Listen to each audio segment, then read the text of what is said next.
Vivemos a cultura do divórcio. A nova modalidade de casamento é: se não está satisfeito, divorcie-se. Filmes não se cansam de mostrar o mito do divórcio feliz. Eu me lembro de um filme chamado Uma Babá Quase Perfeita, onde esta ilusão, pintada com cores alegres e vibrantes, foi vendida para muita gente. Mas fora das telinhas a história é outra, como vou mostrar neste vídeo. As crianças, inclusive, são as mais afetadas pelo divórcio. Em 1962, metade das mulheres concordava que, quando há crianças, os pais devem ficar juntos, mesmo se não se derem bem. 15 anos depois, apenas 2 em 10 concordavam com a frase. Se você está pensando em se divorciar, principalmente por ouvir o conselhinho de Hollywood e de sua vizinha fofoqueira, amiga, seja feliz, não faça isso antes de assistir a este vídeo, em que eu vou lhe mostrar 5 desgraças sobre o divórcio que as feministas e a grande mídia não lhe contaram. Primeira desgraça: há uma grande chance de você trocar infelicidade por mais infelicidade. A autora do livro O Manual Politicamente Incorreto do Feminismo mostra pesquisas sérias revelando que pessoas divorciadas são mais infelizes. Na pesquisa, 86% das pessoas que relataram infelicidade no casamento, mas continuaram juntas, relataram maior felicidade com o tempo. A autora também conclui: infelicidade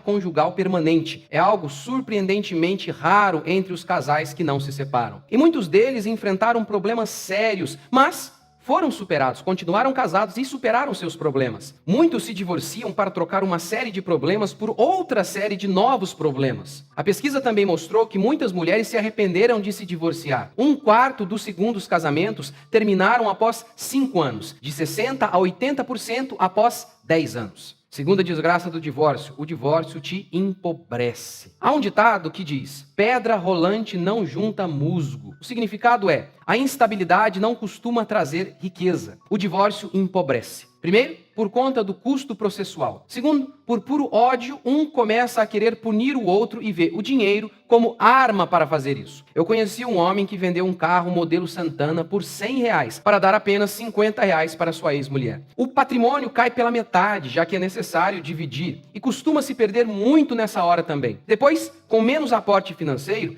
há 2 casas para sustentar. Incorpora-se os hábitos de solteiro e os gastos se elevam, como por exemplo, comer fora. Eu conheci um casal que se separou, dividiu tudo, depois se reconciliou. Mas eles não tinham mais nada depois. Perderam tudo no processo, pois pegaram o dinheiro da venda dos imóveis e gastaram tudo. Terceira desgraça do divórcio: o divórcio te deixa mais doente. O divórcio pode causar síndrome do pânico, estresse pós-traumático, os mesmos sintomas de militares que estão na guerra, insônia, emagrecimento excessivo e até câncer de mama. Nem a lindíssima Demi Moore conseguiu aguentar o baque após o divórcio com o ator Ashton Kutcher. Ela chegou a ser internada após convulsões numa clínica de reabilitação por transtornos alimentares. De acordo com os dados divulgados pelo jornal inglês Daily Mail, pesquisadores da Universidade de Michigan, nos Estados Unidos, estudaram pessoas ao longo de 15 anos e revelaram os resultados. Aqueles que se divorciaram, e as mulheres não estão sozinhas, tiveram um declínio de sua saúde muito mais rápido do que aqueles que permaneceram casados. Uma 4ª desgraça do divórcio: menos satisfação sexual. É muito comum ouvir piadinhas do tipo: sexo no casamento é como Copa do Mundo, só de 4 em 4 anos. Pois bem, pesquisas revelam algo interessante: casais transam mais que solteiros e relatam mais prazer do que quem não é casado. Na pesquisa citada pela autora do livro Manual Politicamente Incorreto do Feminismo, alguns dados impressionam. 41% das casadas relataram satisfação sexual, mas apenas 31%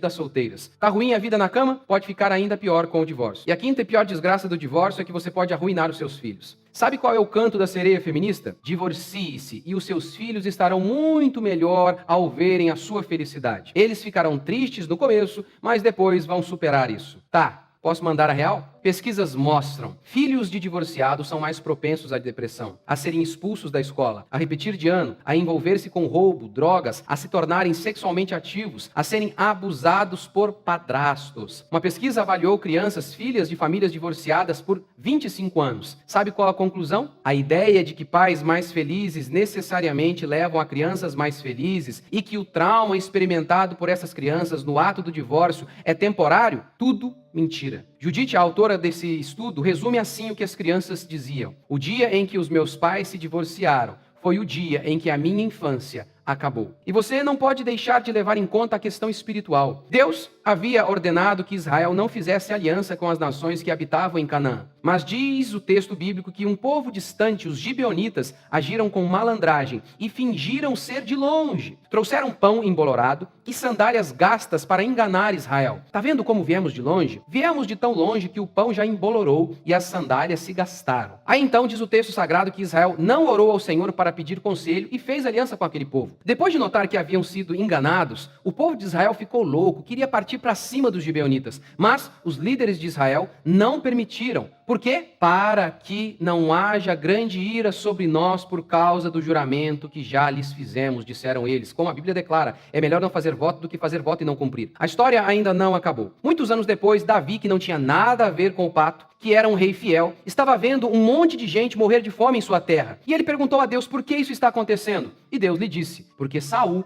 matou os gibeonitas. Ou seja, não foi nem Davi, foi Saul, mas o filho de Jessé estava colhendo aquelas desgraças todas simplesmente porque alguém quebrou uma aliança. Sim, os seus filhos podem ser muito prejudicados. Sempre que enfrentamos um problema, tendemos a querer fugir. Isso acontece não apenas no casamento, mas também no trabalho ou em qualquer circunstância difícil que a gente se encontre. Lembra da Rochelle, de Todo Mundo Odeia o Chris, que dizia, diante de qualquer leve desconforto lá no trabalho, eu não preciso disso, meu marido tem 2 empregos. Eu e a minha esposa nos casamos virgens, minha esposa foi criada na igreja, mas mesmo assim, foi muito difícil no começo. Além da imaturidade natural típica da idade, nós não estudamos para casar. Sim, as pessoas estudam para tantas coisas, menos para ser marido ou para ser pai. É por isso, inclusive, que logo eu vou lançar o meu curso sobre criação de filhos. Pois bem, o divórcio não costuma ser o melhor caminho. Você pode trocar um problema por outros problemas. Portanto, o meu conselho é, ore, creia, confie em Deus e pense muito sobre isso. Você pode estar trazendo muitos problemas para você.